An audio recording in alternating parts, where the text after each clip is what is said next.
This jacket is very loud, but I love it. Also, justice for Breonna Taylor. Hello everyone and welcome back to another episode of Counter Arguments.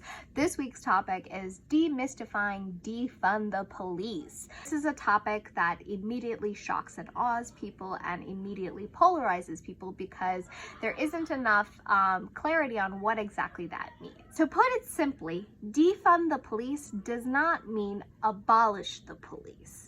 What it actually means is to simply reallocate or redirect funding that's usually reserved for the police force to other government agencies. Or, as AOC puts it, defund the police means the suburbs. So let's break down why people are calling for defunding the police versus just reforming the police. Reforms that people keep bringing up, such as body cams, diversity and implicit bias, early intervention for problematic officers. These were all programs that the Minneapolis police force actually implemented. They were seen as the shining standard of progressive police force. And yet, their department is the one that killed George Floyd. So why did that happen? Quite frankly, I'm not going to be talking about police brutality because I believe the last few weeks we've discussed this and there's enough resources out there. What I want to focus the debate on is why policing in America is not working and why it needs to change. So let's start by breaking down the role of police in public safety. First and foremost, police activity is based on calls of service. This is a term I learned recently myself, so let me break it down for you. A call of service is any time an individual dials 911 requesting the presence of a police officer to help them handle or assist in resolving an incident that they're involved in. When a call of service comes in, police officers are obligated to show up to the scene. 9 out of 10 times, these are non-violent incidents. And police become the first line of defense for every citizen out there for a whole host of issues that the police are not qualified to deal with.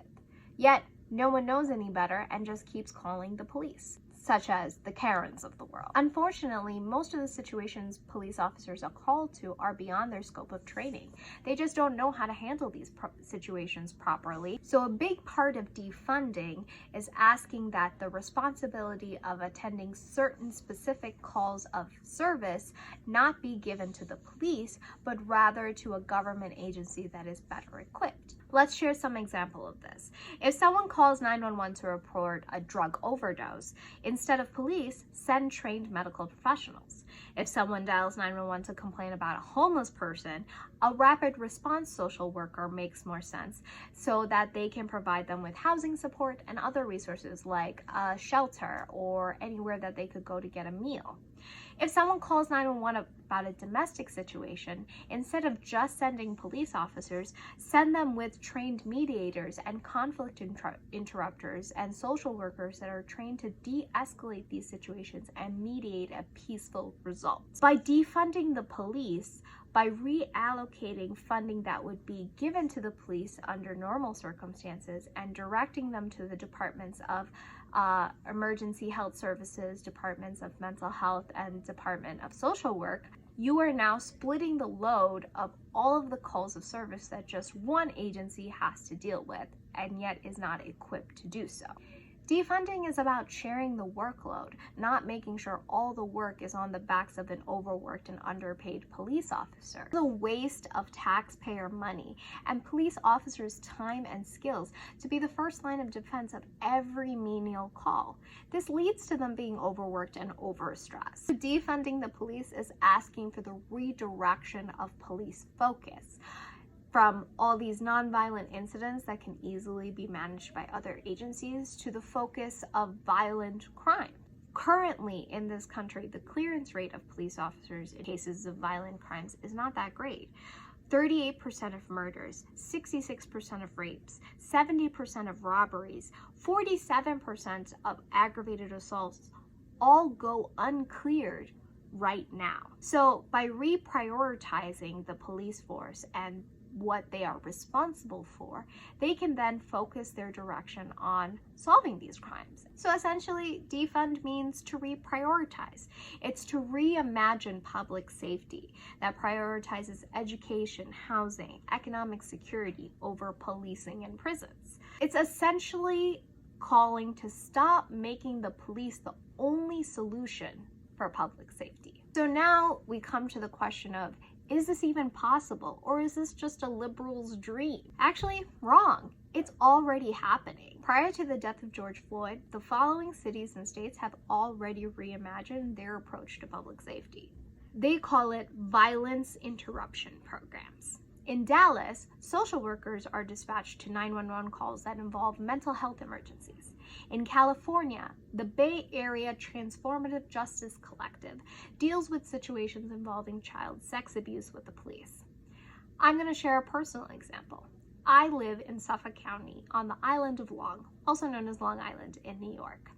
Long Island, if you may not know, is actually dealing with a massive opioid crisis that, though low-income folks are mostly the majority of those that deal with this, has traversed all the social classes, so it is a major concern to all constituents here. Due to intense lobbying efforts from the community, Suffolk County, in conjunction with a local nonprofit called the Family Service League, created the DASH Hub. DASH is a 24-hour stabilization center that focuses on individuals struggling with mental health and/or substance abuse disorders. The reason DASH was created was because police officers were the first respondents to these incidents of mental health breakdowns and drug overdoses. Police officers are legally responsible for an individual when they are in their custody, and if they are bringing them to the emergency room, they are obligated to stay with them until a doctor admits them. Unfortunately, because of the long wait times in emergency rooms, police officers just choose to incarcerate the individual for 24 hours and then release them back onto the street, which means that person got no treatment, no help, no follow-up plan, nothing. DASH solves that. It's the first of its kind in Long Island, and it's changing the way crisis services are delivered in healthcare.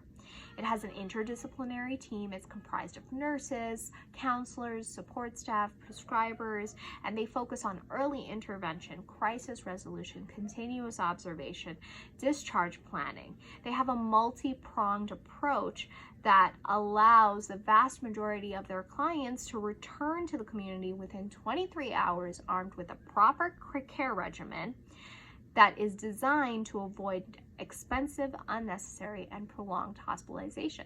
Essentially, it saves the taxpayer money and it helps the individual in the long run.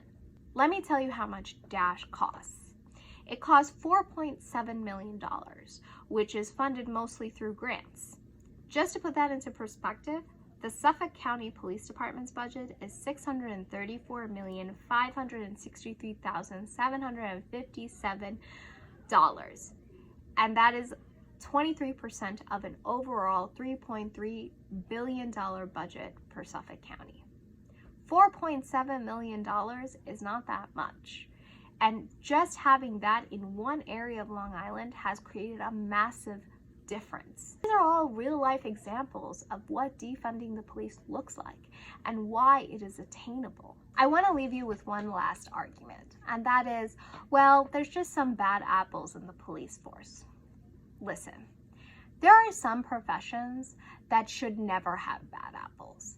And to me, that's any profession that has the ability to take the life of another human being.